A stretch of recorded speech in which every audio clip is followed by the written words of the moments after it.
Assalamualaikum warahmatullahi wabarakatuh. Apa kabar semuanya? Semoga dalam keadaan sehat dan dilancarkan rezekinya oleh Allah.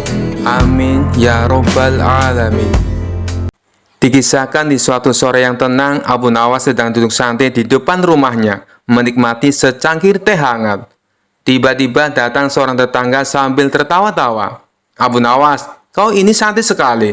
Padahal Abu Jahil sudah berbulan-bulan belum bayar utangnya padamu kan?" Abu Nawas hanya tersenyum dan menjawab, "Tenang, aku sedang merencanakan strategi khusus." Abu Nawas berjalan ke rumah Abu Jahil, tapi bukannya marah-marah atau bawa tukang tagih, ia malah membawa sebuah nampan besar yang ditutupi kain putih. "Assalamualaikum Abu Jahil." "Waalaikumsalam. Abu Nawas, ada apa?" jawab Abu Jahil gugup. Dengan tenang, Abu Nawas berkata, "Aku hanya ingin mengembalikan sesuatu yang kau pinjam dariku." Abu Jahil bingung. "Loh, bukannya aku belum mengembalikan apa-apa?" Abu Nawas membuka kain putih itu perlahan. Di dalam nampan ternyata ada sebungkus tanah dan sebuah batu bata. Abu Jahil melongo. "Itu apa maksudnya, Abu Nawas?" Abu Nawas menjawab sambil tersenyum lebar. "Ini aku bawakan calon tanah kuburanmu, supaya kalau belum niat bayar utang juga bisa langsung siap dikubur." Abu Jahil langsung pucat. "Astagfirullah, jangan-jangan kau beneran mau kirim aku ke akhirat?" Abu Nawas tertawa. "Tentu tidak Abu Jahil, aku hanya mengingatkan bahwa utang itu dibawa mati kalau tidak dibayar." Sejak hari itu Abu Jahil langsung melunasi hutangnya, dan katanya sampai sekarang dia mimpi buruk tiap lihat batu bata. Kisah selanjutnya. Suatu hari, Abu Nawas melakukan perjalanan melewati sebuah lembah yang jauh dari desanya. Saat matahari mulai terbenam, ia melihat sebuah papan kayu tua bertuliskan "Selamat datang di Kampung Janda." Abu Nawas yang merasa lelah memutuskan untuk singgah dan mencari tempat bermalam. Ketika ia masuk ke kampung itu, ia menyadari ada yang aneh. Semua penghuninya adalah wanita, dan mereka semua terlihat sangat ramah, bahkan terlalu ramah. "Selamat datang, Tuan," sapa seorang wanita sambil tersenyum lebar. "Terima kasih," jawab Abu Nawas. "Apakah aku bisa bermalam di sini?" "Tentu saja, kami akan menjamu Tuan dengan sebaik-baiknya," jawab seorang wanita lain. Abu Nawas dibawa ke sebuah rumah besar di tengah kampung.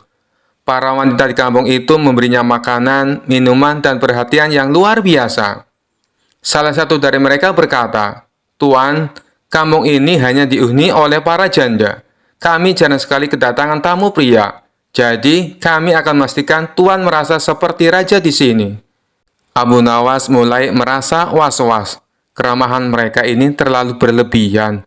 Apa jangan-jangan ada sesuatu di balik ini semua, pikirnya. Saat malam tiba, salah satu wanita mendekatinya. "Tuan, menurut tradisi kami, siapapun pria menginap di kampung ini harus menikahi salah satu dari kami. Bagaimana, Tuan? Apakah Tuan bersedia?" Mata Abu Nawas langsung melebar. Menikah? Tradisi macam apa ini? Abu Nawas tahu kalau ia tidak bisa menolak begitu saja, karena seluruh warga kampung itu tampak serius. Ia harus mencari cara untuk keluar dari situasi ini tanpa membuat mereka marah. "Baiklah," kata Abu Nawas, berpura-pura setuju. "Tapi sebelum aku menikah, aku harus menjalankan sebuah ritual khusus." Para wanita itu penasaran. "Ritual apa, Tuan?" Abu Nawas mengambil selembar kain putih dari tasnya. "Aku harus membungkus diriku dengan kain ini dan berdoa di luar kampung, di bawah sinar bulan purnama. Jika ritual ini berhasil, aku akan menjadi suami yang sempurna untuk siapapun di kampung ini." Para wanita itu setuju meskipun mereka merasa agak bingung. Saat malam semakin larut, Abu Nawas berpura-pura melakukan ritual di pinggir kampung. Ia melilitkan kain putih itu ke tubuhnya dan mulai membaca doa dengan suara keras. Namun begitu para wanita kampung berbalik untuk memberi privasi, Abu Nawas melepaskan itu dan kabur secepat mungkin ke arah hutan. Ia berlari tanpa henti sampai akhirnya menemukan jalan keluar dari lembah itu. Keesokan harinya, Abu Nawas menceritakan kejadian itu kepada teman-temannya di desa.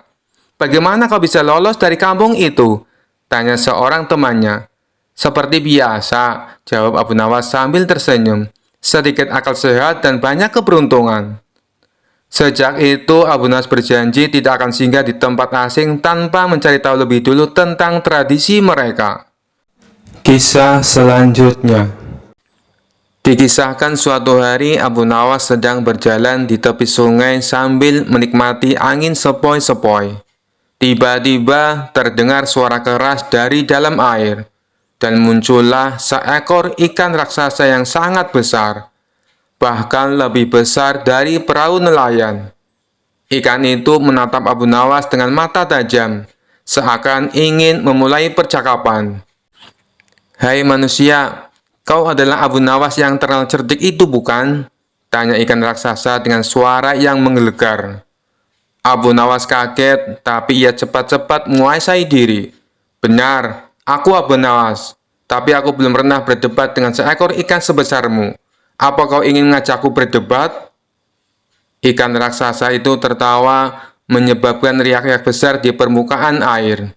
"Tentu saja, aku ingin mengujimu Abu Nawas. Banyak manusia mengira aku hanya ikan biasa, tapi aku lebih pintar dari yang kau kira." Abu Nawas tersenyum. "Baiklah, wahai ikan raksasa, apa yang ingin kau debatkan denganku?" Ikan itu mendekat dan berkata, "Pertanyaan sederhana, mana yang lebih berguna, tinggal di dalam air atau di daratan?" Abu Nawas tertawa kecil dan menjawab, "Tentu saja di daratan. Di darat, kami manusia bisa berjalan, bekerja, memasak, dan membangun rumah. Di air, kau hanya berenang bolak-balik." Ikan itu tersenyum mengejek. "Kau tak tahu kesulitan hidup di darat, Abu Nawas. Di air, aku tidak perlu susah payah memasak, karena makananku sudah langsung tersedia. Tidak perlu rumah atau tempat tinggal, karena seluruh sungai ini adalah tempatku. Hidup di air itu lebih praktis." Abu Nawas mengangguk berpikir sebentar. "Tapi wahai ikan raksasa, di darat kami bisa membuat pakaian, melindungi tubuh kami dari cuaca, dan mengembangkan ilmu pengetahuan. Kau hanya berenang sepanjang waktu, tidak bosan?" Ikan raksasa itu mengibaskan ekornya dengan bangga. "Bosan? Justru aku bebas berenang kemana saja, tanpa batas, tanpa terhalang oleh apapun. Dan kalau aku ingin tahu tentang daratan, aku cukup menangkap cerita-cerita dari manusia yang mendekat ke tepi sungai." Abu Nawas tertawa. "Baiklah, kau punya kebebasan. Tapi ingat, kami manusia punya otak yang cerdas. Kami bisa berpikir, menemukan cara hidup baru, bahkan membangun istana." Ikan raksasa itu tersenyum licik. "Begitu ya, tapi coba kau pikiran ini Abu Nawas. Di air, aku tak punya musuh yang bisa mengalahkanku, karena aku terbesar di sini. Sementara kau di darat, apakah kau benar-benar aman? Bagaimana dengan perintah raja atau masalah yang lainnya?" Abu Nawas terdiam sejenak, lalu tertawa keras. "Wahai ikan raksasa, ternyata kau memang pintar juga. Kau benar, mungkin kehidupan di air punya kelebihan sendiri. Tapi jangan lupa, aku juga pintar beradaptasi dan menaklukkan masalah di darat." Ikan raksasa mengangguk puas. "Abu Nawas, aku mengakuimu sebagai lawan yang seimbang. Meski manusia punya otak dan tinggal di darat, aku tetap bangga dengan kehidupanku di air. Mari kita setuju untuk hidup sesuai alam kita masing-masing." Abu Nawas tersenyum dan menjawab, "Setuju. Kau adalah ikan yang bijaksana. Semoga kita bertemu lagi di lain waktu." Dengan itu, ikan raksasa menyelam kembali ke dalam air, meninggalkan riak yang besar. Sementara Abu Nawas melanjutkan perjalanannya sambil tertawa, merenungi percakapannya yang tak biasa dengan ikan raksasa yang penuh akal. Kisah selanjutnya. Di sebuah acara di Istana Raja Harun al-Rasyid hadir seorang tamu istimewa, yaitu Habib Ba'alawi, seorang ulama dari Yaman yang terkenal membanggakan nasabnya, yang katanya tersambung langsung ke Nabi Muhammad SAW. Habib ini tidak hanya berbicara tentang ilmu agama, tetapi juga sering menyisipkan cerita tentang garis keturunannya. "Aku adalah keturunan Rasulullah, maka sudah sepantasnya aku dihormati lebih dari siapapun di sini. katanya dengan suara lantang, membuat beberapa tamu istana merasa risih. Raja Harun yang tahu Abu Nawas pasti bisa menghibur suasana memanggilnya. Abu Nawas, kemarilah. Aku ingin kau berbincang dengan Habib Ba'alawi. Tapi hati-hati, dia sangat membanggakan garis keturunannya. Abu Nawas dengan senyum tipisnya segera menghampiri Habib Ba'alawi. Tuan Habib, sungguh mulia nasab Anda yang tersambung langsung ke Nabi. Saya ini hanya rakyat biasa. Tapi bolehkah saya bertanya? Silakan Abu Nawas, jawab Habib dengan nada tinggi, merasa posisinya lebih tinggi. Abu Nawas memulai dengan nada polos. Tuan Habib, karena nasab Anda sangat mulia, saya penasaran. Apakah kemuliaan itu otomatis membuat Anda bebas dari dosa? Habib Ba'alawi menjawab dengan yakin. Tentu saja tidak. Tapi keturunan Nabi memiliki tanggung jawab besar untuk menjaga martabat dan kehormatan. Luar biasa, kata Abu Nawas sambil mengangguk-angguk. Berarti jika Anda melakukan kesalahan, kesalahan itu tidak bisa disalahkan pada Nabi kan? Tentu saja tidak, jawab tegas sang Habib.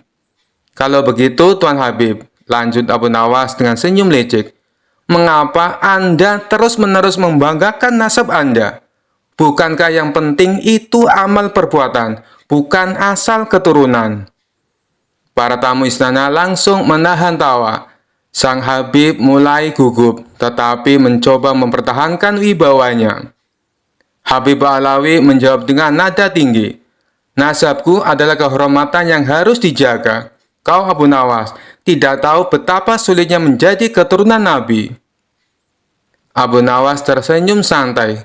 Tuan Habib, saya bukan keturunan Nabi, tapi saya tahu satu hal. Di akhirat nanti, Tuhan tidak akan bertanya siapa nenek moyang kita, tetapi apa yang sudah kita lakukan di dunia ini. Sang Habib mulai terpojok, tetapi tetap mencoba membalas. Tapi Abu Nawas, kau harus tahu, aku ini ibarat akar yang mulia, sedangkan kau mungkin hanya ranting liar yang tumbuh di mana-mana. Abu Nawas tertawa kecil. Tuan Habib, akar memang penting. Tapi jika pohonnya tidak berbuah, apa gunanya? Sedangkan ranting liar seperti saya, meskipun kecil, kadang bisa memberi buah yang manis. Raja Harun al-Rasyid langsung tertawa terbahak-bahak mendengar jawaban Abu Nawas. Para tamu pun ikut tertawa, sementara wajah Habib mulai memerah karena malu. Melihat suasana semakin panas, Abu Nawas menambahkan, Tuan Habib, jangan marah. Anda seperti permata. Saya seperti batu biasa. Tapi ingat, bahkan permata tetap harus diasah agar berharga. Sedangkan batu biasa seperti saya, kadang bisa menjadi pondasi rumah yang kuat. Sang Habib hanya terdiam, menyadari bahwa Abu Nawas tidak hanya cerdas, tetapi juga berbicara dengan penuh makna. Dengan malu-malu, ia berkata, Abu Nawas, kau benar. Aku harus lebih banyak belajar rendah hati. Abu Nawas tersenyum. Tuan Habib, kita semua belajar. Saya pun belajar dari Anda. Tapi jangan terlalu sering bicara tentang nasab. Karena Tuhan menilai dari hati, bukan dari silsilah. Raja Harun tertawa puas. Abu Nawas, kau telah menyelamatkan acara ini dari kebosanan. Habib, anggap ini pelajaran berharga. Sejak itu, Habib Ba'alawi lebih berhati-hati dalam membanggakan nasabnya. Sementara Abu Nawas kembali menjadi pahlawan cerdik istana yang dihormati semua orang. Kisah selanjutnya. Dikisahkan suatu hari Abu Nawas merasa dirinya kurang ilmu dan ingin menjadi lebih sakti. Ia mendengar ada seorang pertapa tua yang konon memiliki kesaktian luar biasa. Abu Nawas pun pergi menemui sang pertapa di puncak gunung. Setelah perjalanan jauh dan melelahkan, akhirnya ia sampai di gubuk kecil tempat pertapa itu tinggal. Wahai guru, aku ingin belajar ilmu kesaktian, kata Abu Nawas penuh semangat. Sang pertapa mengelus jenggotnya dan tersenyum. Anak muda, belajar ilmu sakti itu butuh kesabaran dan pengorbanan. Apakah kau siap? Tentu guru, jawab Abu Nawas dengan penuh keyakinan. Sang pertapa pun berkata, baiklah, Ada 3 ujian yang harus kau lalui sebelum aku mengajarkan ilmu kesaktianku. Sang Pertapa membawa Abu Nawas ke sebuah batu besar dan berkata, "Jika kau ingin menjadi sakti, kau harus mengangkat batu ini." Abu Nawas berusaha mengangkatnya. Ia menarik nafas dalam-dalam dan mendorong dengan sekuat tenaga. Namun batu itu tidak bergerak sama sekali. Abu Nawas terjatuh ke tanah sambil menggap-menggap. "Guru, ini mustahil. Batu ini terlalu berat." Sang Pertapa tersenyum. "Pelajaran pertama, jangan memaksakan diri pada sesuatu yang tidak bisa kau ubah. Gunakan akal, bukan otot." Abu Nawas mengangguk sambil berpikir, "Oke, kalau begitu aku akan pakai akal di ujian berikutnya." Sang Pertapa lalu berkata, "Sekarang kau harus bertapa di dalam hutan selama 1 malam tanpa makan dan tanpa minum." Abu Nawas mengangguk dan pergi ke dalam hutan. Namun baru beberapa jam perutnya mulai keroncongan. Saat itulah ia melihat ada seekor ayam lewat. Tanpa berpikir panjang, Abu Nawas menangkap ayam itu dan memasaknya. "Aku memang tidak boleh makan di hutan, tapi siapa bilang aku tak boleh makan di dekat hutan?" katanya sambil tersenyum licik. Keesokan harinya, ia kembali ke Pertapa dengan wajah puas. Sang Pertapa bertanya, "Apakah kau berhasil bertapa?" Abu Nawas menjawab, "Tentu guru, aku tetap di dekat hutan dan berhasil bertahan." Sang Pertapa tertawa dan berkata, "Pelajaran kedua, orang cerdik selalu mencari jalan keluar dalam situasi sulit." Abu Nawas mengangguk bangga. "Aku siap untuk ujian terakhir, guru." Sang Pertapa lalu berkata, "Sekarang ujian terakhir. Kau harus tetap tersenyum, meskipun aku memarahimu dan menghina dirimu." Abu Nawas mengangguk. Lalu Sang Pertapa mulai mencaci maki Abu Nawas. "Kau ini bodoh, pemalas, tidak pantas jadi muridku." Abu Nawas tetap tersenyum. Sang Pertapa semakin marah. "Kau tidak punya otak, bahkan kucing lebih pintar darimu." Abu Nawas tetap tersenyum. Sang Pertapa mulai curiga. "Kenapa kau tetap tersenyum?" Abu Nawas menjawab santai, "Karena aku sudah belajar dari 2 ujian sebelumnya, guru." "Maksudmu?" tanya Sang Pertapa. Abu Nawas tersenyum licik. "Aku tidak mau memaksakan diri seperti mangkat batu, dan aku selalu mencari jalan keluar dalam situasi sulit. Maka dari itu, aku menutup telinga sejak tadi, agar tak mendengar hinaanmu." Sang Pertapa terdiam, lalu tertawa terbahak-bahak. "Kau memang cerdik, Abu Nawas. Baiklah, kau tak butuh ilmu sakti, karena kecerdikanmu sudah lebih hebat dari kesaktian." Abu Nawas pulang dengan bangga, merasa bahwa kecerdikan adalah ilmu paling sakti yang pernah ia pelajari. Kisah selanjutnya. Dikisahkan Abu Nawas mempunyai seekor burung nuri yang cantik. Tiap pagi dan sore, Abu Nawas rajin memandikan burungnya. Pada suatu ketika, Baginda Raja Harun al-Rasyid bertandang ke rumah Abu Nawas. Kedatangan Paduka Raja yang tiba-tiba itu membuat Abu Nawas kaget.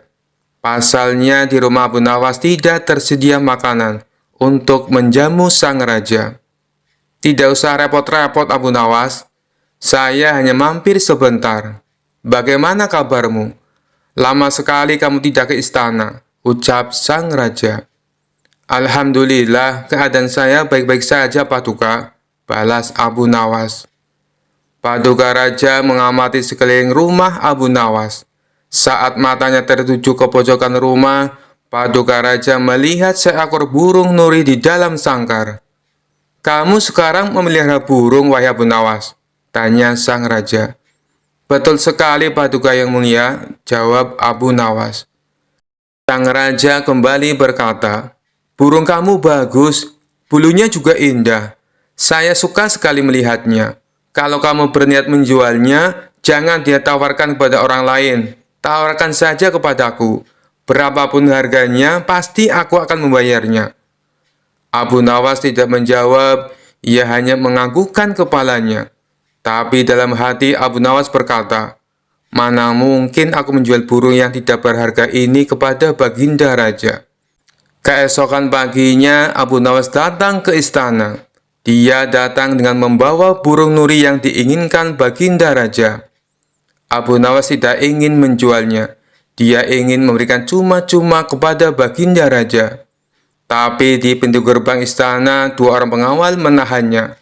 Mereka berdua adalah kepercayaan menteri istana yang dengki kepada Abu Nawas.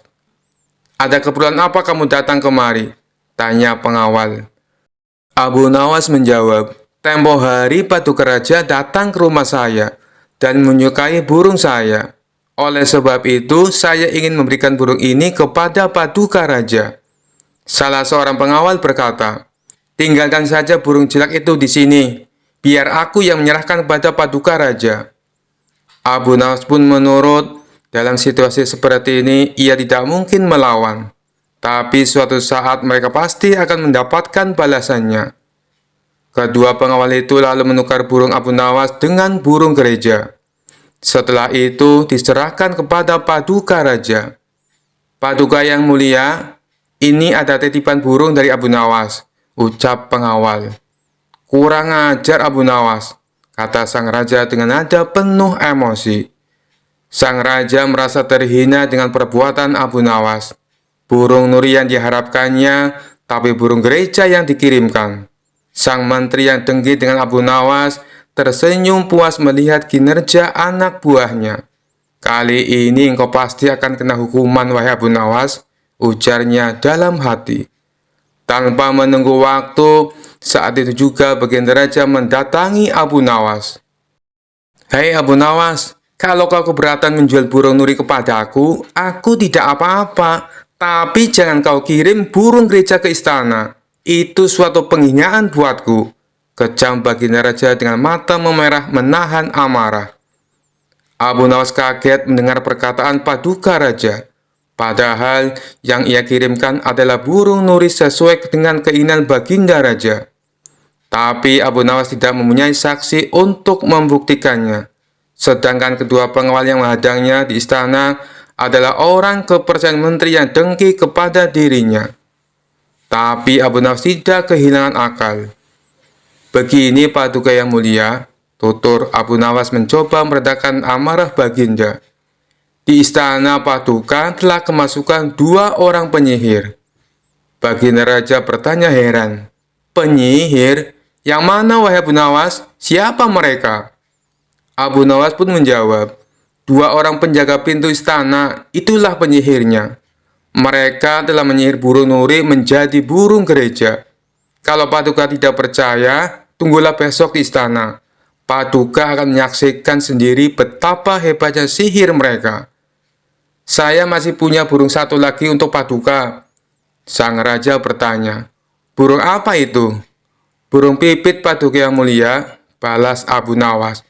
"Burung pipit? Kamu sendiri kan tahu, saya tidak suka dengan burung pipit," bentak sang raja. "Sabar dulu Paduka yang mulia. Besok pagi saya akan ke istana membawa burung pipit.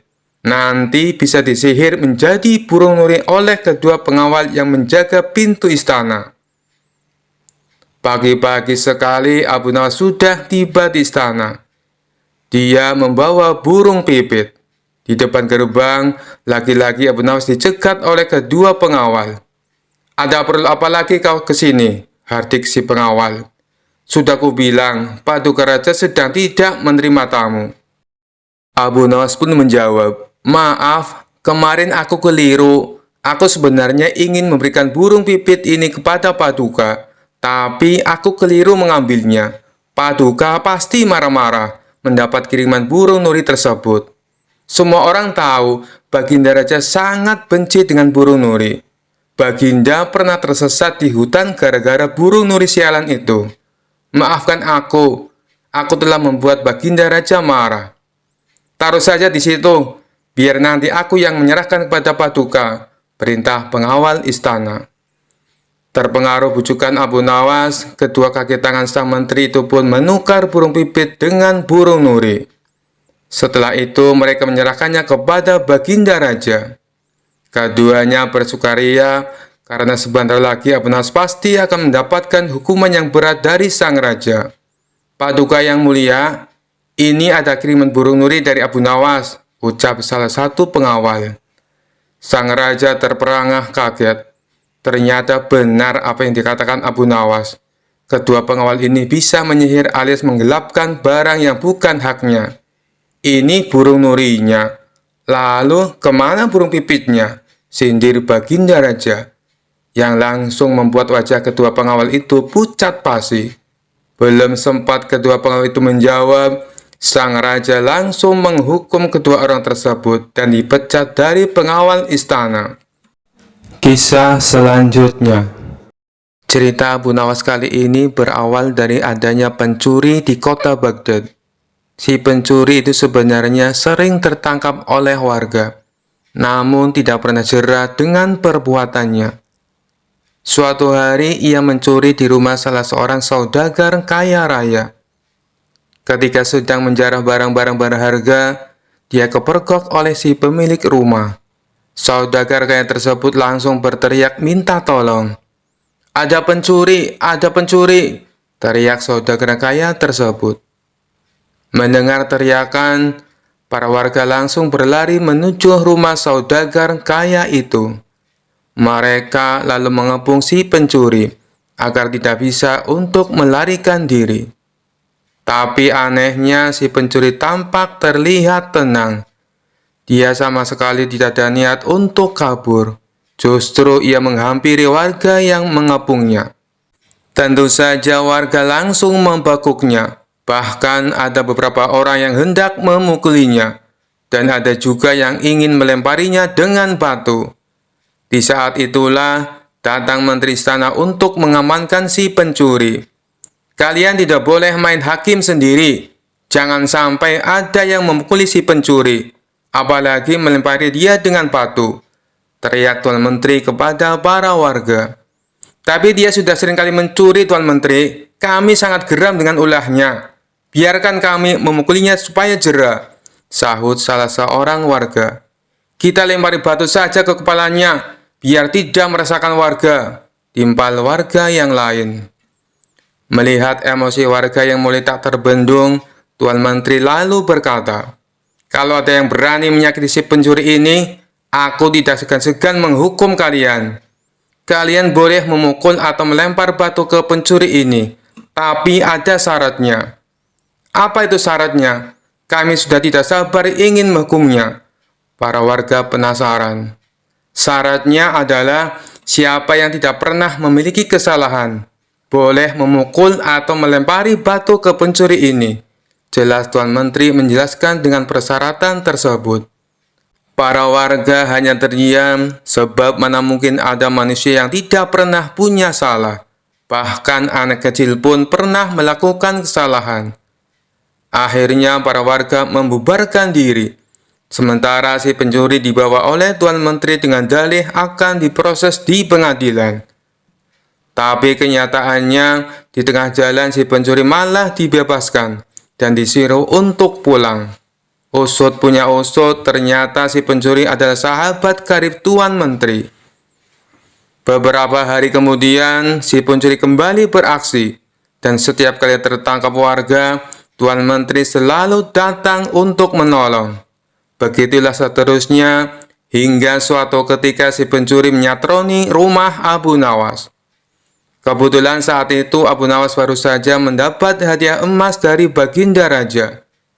Ketika si pencuri masuk ke rumah dan hendak mengambil emas tersebut, Abu Nawas keburu memergokinya. "Hai pencuri kurang ajar," ucap Abu Nawas. Bukannya kabur, si pencuri malah dengan tenang berjalan keluar meninggalkan Abu Nawas. Hal ini membuat Abu Nawas bertambah emosi. Abu Nawas lantas langsung memukul dan membekuknya. Si pencuri pun berteriak kesakitan. Mendengar ada kegaduhan di rumah Abu Nawas, warga pun segera berdatangan. "Ada apa, Abu Nawas?" tanya salah satu warga. "Orang ini hendak mencuri di rumahku," jawab Abu Nawas. "Lagi-lagi dia, seakan tidak ada kapoknya," ucap salah satu warga. "Tidak lama lagi pasti akan dibebaskan oleh Tuan Menteri," ujar warga yang lain. "Kita hukum saja ramai-ramai sebelum Tuan Menteri datang," sahut warga yang lain. Tapi sayangnya niat tersebut tidak terlaksana, sebab Tuan Menteri dan para pengawal segera mendatangi rumah Abu Nawas. Tuan Menteri lalu mengamankan si pencuri dengan melepaskannya dari tangan warga. Si pencuri kini berdiri di samping Tuan Menteri. Sudah saya peringatkan berkali-kali, kalian tidak boleh main hakim sendiri. Kalau ada yang berani menyakitinya, aku tidak segan-segan menghukum kalian, ancam Tuan Menteri kepada para warga. Tapi bagi siapa saja yang tidak pernah memiliki kesalahan selama hidupnya, boleh memukul atau melempar batu si pencuri ini. Ayo silakan, bila kalian merasa sok suci, bentak Tuan Menteri. Mendengar itu, para warga pun terdiam seketika. Tapi tidak bagi Abu Nawas. Diam-diam ia mengambil 2 batu besar, lalu dilemparkan ke arah langit secara bersamaan. Saat 2 batu tersebut kembali turun ke bawah, masing-masing mengenai kepala si pencuri dan Tuan Menteri. Sontak si pencuri langsung pingsan jatuh tersungkur, dan kepalanya keluar darah bercucuran. Begitu juga dengan Tuan Menteri. Meskipun tidak pingsan, dia mengalami sakit yang luar biasa, dan dari kepalanya keluar darah bercucuran yang cukup banyak. Kurang ajar, siapa yang berani berbuat lancang melempar batu? Teriak Tuan Menteri penuh emosi. Dikarenakan takut menjadi sasaran amukan Tuan Menteri, orang-orang di sana lalu menunjuk bahwa Abu Nawaslah sang pelakunya. Kurang ajar kau Abu Nawas, kau akan mendapat hukuman berat, bentak Tuan Menteri. Salahku di mana? Kenapa tiba-tiba aku dihukum? Tanya Abu Nawas pura-pura. Kamu telah berani melempari kepalaku dengan batu, jawab Tuan Menteri. Oh, itu. Bukankah tadi Tuan Menteri mengatakan sendiri, siapa saja yang tidak pernah bersalah selama hidupnya boleh melempari si pencuri dengan batu, balas Abu Nawas. Jadi kau merasa kalau kamu tidak pernah berbuat salah? Jangan sok suci kamu Abu Nawas, hardik Tuan Menteri. Justru itu, karena aku orang yang pernah berbuat salah, makanya aku minta bantuan malaikat langit. Aku berikan dia 2 batu dengan cara melemparnya ke atas. Ketika malaikat langit mengembalikan batu itu ke bawah, ternyata yang kena bukan hanya pencuri, tapi Tuan Menteri juga ikut kena. Mungkin malaikat langit lebih tahu bila selama ini Tuan Menteri bersekongkol dengan si pencuri, kata Abu Nawas. Mendengar itu, Tuan Menteri tidak bisa berkata apa-apa, tapi memendam amarah kepada Abu Nawas. Tuan Menteri ingin menghukumnya saat itu juga, karena perkataan yang diucapkan Abu Nawas hanya dibuat-buat. Belum sempat Tuan Menteri perintahkan pengawal untuk menangkap, tiba-tiba Abu Nawas berkata lagi, kalau besok-besok dia sampai kedapatan mencuri lagi, dan Tuan Menteri menolong dengan alasan akan mengamankannya, maka batu ini bukan hanya akan aku berikan kepada malaikat langit, tapi akan aku berikan juga kepada Baginda Raja, ancam Abu Nawas. Mendengar perkataan tersebut, nyali Tuan Menteri mendadak ciut. Tuan Menteri yang tadinya bersikap garang mendadak berubah menjadi santun, sebab tahu betul betapa dekatnya Abu Nawas dengan Baginda Raja. Maafkan aku Tuan Abu Nawas, aku pastikan kali ini si pencuri akan mendapat hukuman, kata Tuan Menteri. Sejak saat itulah, akhirnya si pencuri menjadi jera dan tidak mengulangi perbuatannya, karena Tuan Menteri sudah tidak berani melindunginya. Kisah selanjutnya. Diceritakan ada seorang musafir datang ke istana menemui Baginda Raja. Ia mengaku punya sebuah teka-teki yang tidak pernah terpecahkan oleh siapapun. Baginda Raja yang memang suka dengan permainan tersebut meminta si musafir untuk menunjukkan teka-tekinya. Apakah teka-tekimu berupa pertanyaan? Tanya Baginda Raja. Bukan paduka yang mulia, jawab si musafir. Baiklah, coba tunjukkan padaku. Barangkali aku bisa menebaknya, balas Baginda Raja. Kemudian si musafir membuat garis lingkaran dengan menggunakan tongkatnya. Silahkan paduka, jawab si musafir. Apa yang harus aku jawab? Bukankah itu hanya sebuah lingkaran? Tanya Baginda Raja bingung. Jawabannya bukan dengan kata-kata Paduka, tapi Paduka harus membuat garis di antara lingkaran itu, jelas si pemuda. Mendengar hal itu, Baginda Raja bertambah bingung. Akhirnya Baginda Raja mengundang para pejabat istana dan seluruh orang terbelajar untuk menjawab teka-teki yang aneh itu. Akan tetapi, mereka semua tidak ada yang bisa menebaknya. Jangankan untuk menebak, untuk memahami maksud teka-tekinya saja, mereka sama sekali tidak tahu. Hal ini membuat Baginda Raja menjadi marah. Jika kalian tidak dapat menjawab teka-teki orang ini, maka aku akan berikan seluruh kekayaan kalian kepadanya, ancam Baginda Raja. Seluruh pejabat istana dan orang-orang terbelajar pun mulai gelisah. Lalu mereka meminta waktu 24 jam untuk memahami teka-teki tersebut. Baginda Raja pun menyetujui permintaan mereka. Namun setelah sehari berlalu, mereka masih saja belum menemukan solusinya. Bagaimana? Apakah kalian sudah mendapatkan jawabannya? Tanya Baginda Raja. Ampun Paduka yang mulia, kami sangat bingung. Jangankan untuk menjawab teka-tekinya, memahami maksudnya saja kami tidak tahu, jawab salah satu dari mereka. Tapi saya punya solusinya Paduka. Sebaiknya kita undang saja Abu Nawas. Saya kira tidak ada seorang pun kecuali dia yang dapat memberikan jawaban dengan tepat untuk teka-teki seperti ini, kata mereka melanjutkan.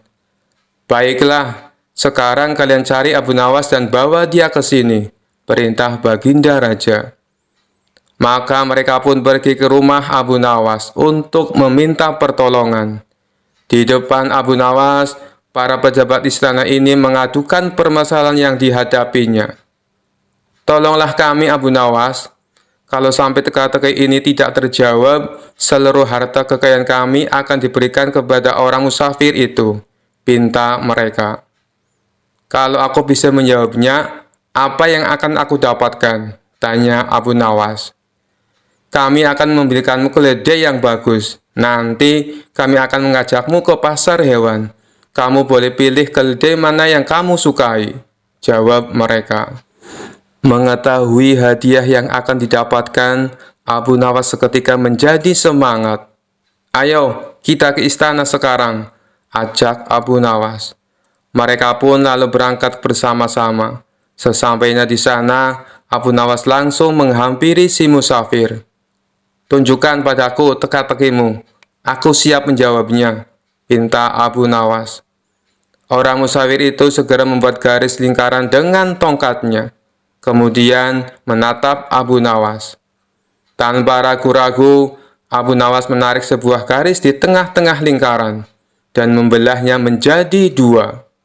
Lalu si musafir membuat garis lingkaran lainnya. Kali ini, Abu Nawas menjawabnya dengan membuat garis dan membelahnya menjadi 4 bagian sama rata. Kemudian Abu Nawas berkata kepada si musafir sambil menunjukkan satu bagian. Satu bagian ini adalah tanah, dan 3 bagian lainnya adalah air. Mendengar perkataan tersebut, musafir itu tahu bahwa Abu Nawas memahami maksudnya. Ia pun memuji kecerdasan Abu Nawas di hadapan Baginda Raja dan para menteri di istana. Akan tetapi, tidak berhenti sampai di situ. Si musafir meletakkan punggung tangannya di atas lantai, dengan jari-jarinya menunjuk ke arah langit. Abu Nawas pun melakukan sebaliknya. Ia meletakkan jari-jarinya ke tanah dan punggung tangannya di atas. Untuk kedua kalinya si musafir memuji Abu Nawas. Lalu ia berkata kepada Baginda Raja, Paduka Raja harusnya bangga memiliki orang pandai seperti dia. Baginda Raja menjawab, aku sungguh bingung dan tidak tahu maksudnya dengan teka-teki yang kau berikan dan jawaban yang Abu Nawas berikan. Kemudian si musafir menjelaskan, begini Paduka yang mulia, aku menggambar sebuah lingkaran. Maksudku adalah menunjukkan bahwa bumi adalah bulat. Abu Nawas lalu menjawabnya dengan membelah garis lingkaran itu menjadi dua bagian. Dia hendak menunjukkan padaku bahwa dia juga percaya bahwa bumi itu memang bulat. Makanya dia membelahnya menjadi dua bagian untuk menunjukkan arah utara dan selatan. Dan garis lingkaran yang aku buat kedua kalinya, Abu Nawas lalu membelahnya menjadi 4 bagian. Dia juga mengatakan padaku, 1 bagian adalah tanah, dan 3 bagiannya adalah air. Apa yang dikatakan Abu Nawas adalah benar. Dan sewaktu saya meletakkan punggung tangan di atas lantai, dengan jari-jarinya menunjukkan arah langit, maksudku adalah untuk menunjukkan pertanyaan tentang tanaman yang tumbuh dan bagaimana tanaman itu bisa tumbuh. Lalu dijawab oleh Abu Nawas, dia meletakkan jari-jarinya menghadap ke bawah lantai dengan punggung tangannya di atas. Maksudnya adalah dia ingin menunjukkan bahwa jawabannya adalah hujan dan sinar matahari. Setelah mendengar penjelasan tersebut, Baginda Raja tak habis pikir. Seumur-umur aku baru tahu teka-teki itu. Ini sangat membingungkan tapi penuh makna dan sama sekali tak terpikirkan olehku. Hanya orang-orang tertentu saja yang bisa menjawabnya, ujar Baginda Raja. Oleh karena itulah, Paduka semestinya bangga. Di negeri Paduka ada orang cerdas seperti Abu Nawas, timpal si musafir. Karena salut dengan kecerdasan Abu Nawas, Baginda Raja memberinya hadiah berupa pundi-pundi uang.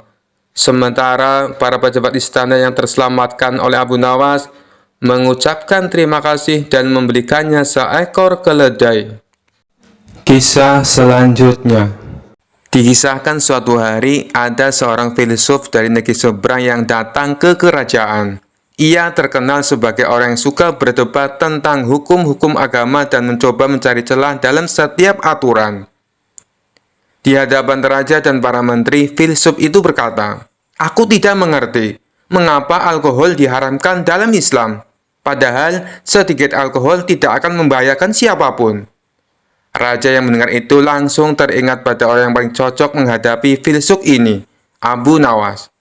Raja pun memanggil Abu Nawas ke istana. "Abu Nawas, orang ini mempertanyakan kenapa alkohol diharamkan. Aku ingin kau menjawabnya dengan cara yang tidak bisa dibantah." Abu Nawas tersenyum, "Tentu Baginda, aku akan menjawab dengan cara yang sangat sederhana." Abu Nawas menatap filsuf itu dan berkata, "Tuan, menurut Anda, apakah setetes alkohol akan membuat seseorang mabuk?" Filsuf itu tertawa kecil. "Tentu tidak. Setetes alkohol tidak akan membuat siapapun mabuk." "Baiklah," kata Abu Nawas. "Kalau begitu, bolehkah saya menampar Anda sedikit?" Filsuf terkejut. "Apa maksudmu?" "Saya hanya ingin menampar Anda sedikit. Bukan tamparan keras, hanya sentuhan ringan. Lagi pula, sedikit tamparan tidak akan menyakiti siapapun, bukan?" Filsuf mulai gelisah. "Tentu saja tidak boleh. Tamparan tetaplah tamparan. Sekecil apapun, itu menyakitkan dan tidak sopan." Abu Nawas tersenyum lebar.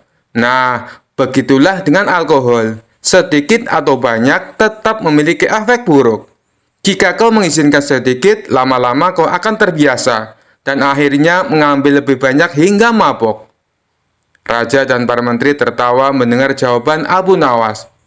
Filsuf itu masih belum menyerah. Tapi tetap saja, jika seseorang minum sedikit saja dan tetap sadar, di mana salahnya? Abu Nawas berpikir sebentar, lalu berkata, "Baik, aku akan menjawab dengan contoh lain. Katakanlah, seseorang memasukkan setetes kotoran ke dalam secangkir kopimu. Apakah kau masih mau meminumnya?" Filsuf itu langsung merasa jijik. "Tentu saja tidak, sekalipun itu hanya setetes, tetap menjijikan." Abu Nawas mengangguk. "Nah, begitu pula dengan alkohol. Walaupun hanya sedikit, itu tetap merusak. Islam mengajarkan kita untuk menjauhi sesuatu yang buruk sepenuhnya, bukan hanya menghindari yang berlebihan." Filsuf terdiam. Ia mencoba mencari celah dalam logika Abu Nawas, tapi tidak menemukan apapun untuk dibantah. Akhirnya ia mengangguk dan berkata, Baiklah, aku mengerti sekarang. Penjelasanmu sungguh masuk akal. Raja pun tertawa puas. Abu Nawas, seperti biasa, kau telah memenangkan debat ini. Hadiah besar menantimu. Abu Nawas hanya tersenyum, sementara filsuf itu pergi dengan wajah tertunduk, kalah telak dalam berdebat. Kisah selanjutnya. Abu Nawas dikenal suka menolong, tapi ada saja orang yang tidak suka dengan sosok cerdas dan humoris ini. Sebut saja Abu Jahal. Entah kenapa dia sangat membenci Abu Nawas. Abu Jahal selalu mencari celah untuk memfitnah Abu Nawas, tapi selalu gagal. Tentu saja hal ini membuatnya makin membenci Abu Nawas. Sampai suatu ketika Abu Jahal mempunyai rencana yang licik. Dia hendak menjebak Abu Nawas, supaya namanya menjadi buruk di mata masyarakat. Esok harinya Abu Jahal mulai mengatur strategi. Ia pergi ke pasar untuk membeli sandal. Sandal yang ia beli sama persis dengan kepunyaan Abu Nawas. Abu Jahal juga membayar orang suruhan untuk mengambil keledainya sendiri pada malam hari. Setelah malam tiba, Abu Jahal mulai menjalankan aksinya. Dia sengaja menaruh keledainya di depan rumah dan meletakkan sandal yang sama persis dengan sandal Abu Nawas di halaman rumahnya. Tidak lama kemudian, datanglah orang bayaran Abu Jahal untuk mengambil keledai di depan rumahnya. Setelah orang bayarannya sudah benar-benar menghilang, Abu Jahal mendadak berteriak, "Maling, maling, keledaiku dicuri maling!" Teriak Abu Jahal pura-pura panik. Sontak teriakan Abu Jahal mengundang perhatian para tetangganya. Mereka lalu berduyun-duyun mendatangi rumah Abu Jahal. "Ada apa Abu Jahal?" tanya salah satu tetangganya. "Keledaiku dicuri maling, tapi malingnya sempat aku pergoki," jawab Abu Jahal. "Kamu berhasil mengenal wajahnya Abu Jahal?" tanya tetangga yang lain.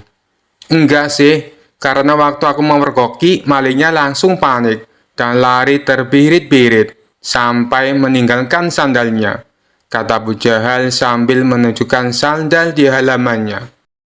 "Loh, ini kok seperti sandal Abu Nawas?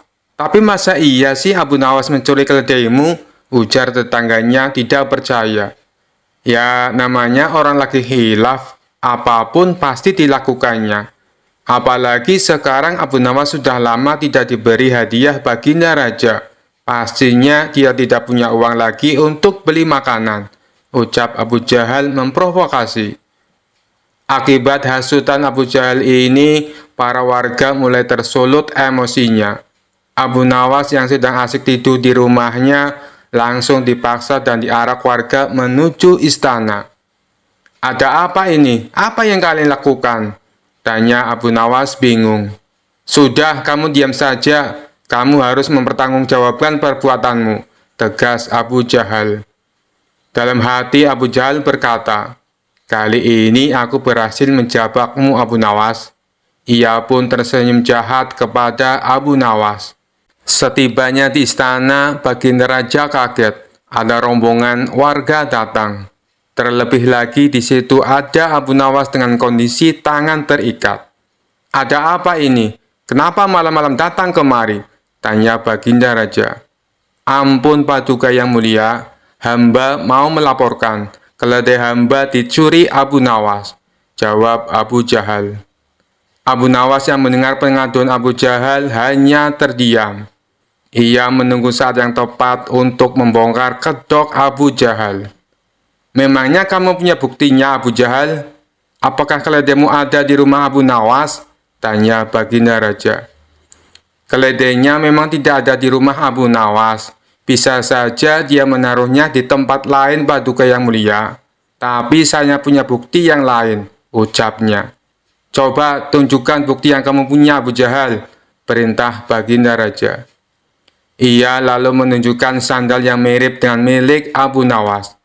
"Ini buktinya Paduka yang mulia. Waktu hamba memergoki, Abu Nawas lari terbirit-birit sampai meninggalkan sandalnya di halaman rumah hamba," tutur Abu Jahal. "Apa benar itu sandal kamu Abu Nawas?" Tanya Baginda Raja kepada Abu Nawas.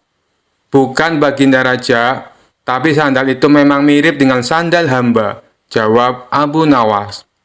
Kamu jangan mencoba mengelak Abu Nawas, jelas-jelas itu sandalmu, bentak Abu Jahal. Sudah, berikan sandal itu kepadaku, pinta Baginda Raja kepada Abu Jahal. Setelah Abu Jahal memberikan sandal tersebut, Baginda Raja lalu memanggil Abu Nawas. Abu Nawas, kemarilah, coba pakai sandal ini, perintah Baginda Raja. Setelah dicoba, sandal yang dibawa Abu Jahal tidak muat di kaki Abu Nawas. Melihat hal itu, Abu Jahal mulai belingsatan, mukanya pucat dan keringat dingin mulai keluar dari tubuhnya. Ini jelas-jelas bukan sandal Abu Nawas. Kamu jangan menuduh orang sembarangan. Atau jangan-jangan kamu ingin memfitnah Abu Nawas, bentak Baginda Raja geram kepada Abu Jahal. Dengan mulut terbata-bata, Abu Jahal menjawab, maaf Paduka yang mulia, hamba kira itu sandalnya Abu Nawas. Ternyata Abu Jahal salah perhitungan saat membeli sandal yang mirip dengan sandal Abu Nawas. Abu Jahal tidak mencocokkan dengan ukuran kaki Abu Nawas. Di saat Abu Jahal mulai terbongkar rencana busuknya, Abu Nawas langsung melancarkan aksinya. Begini Paduka yang mulia, sebenarnya Abu Jahal sudah berulang kali mencoba berbuat jahat, tapi rencananya selalu bisa hamba gagalkan, ungkap Abu Nawas. Perkataan Abu Nawas ini juga dibenarkan oleh para warga.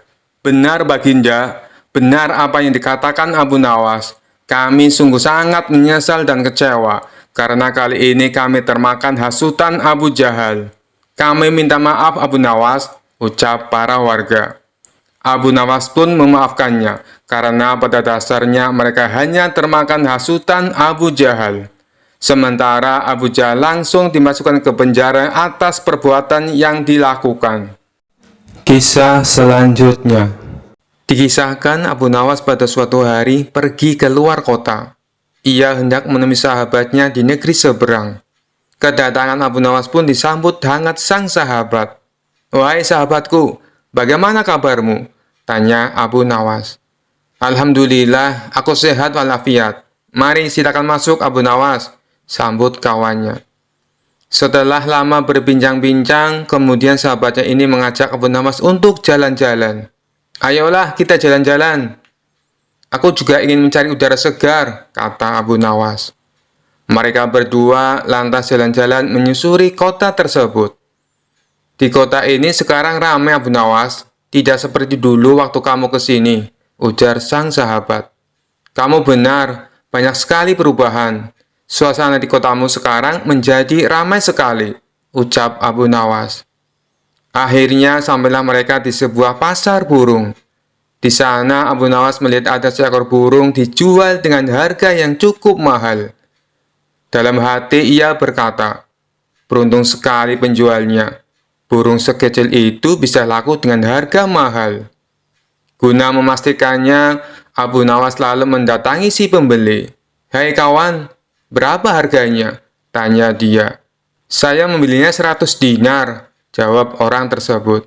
Kau beli 100 dinar untuk burung sekecil itu? Apa tidak menyesal? Tanya Abu Nawas lagi.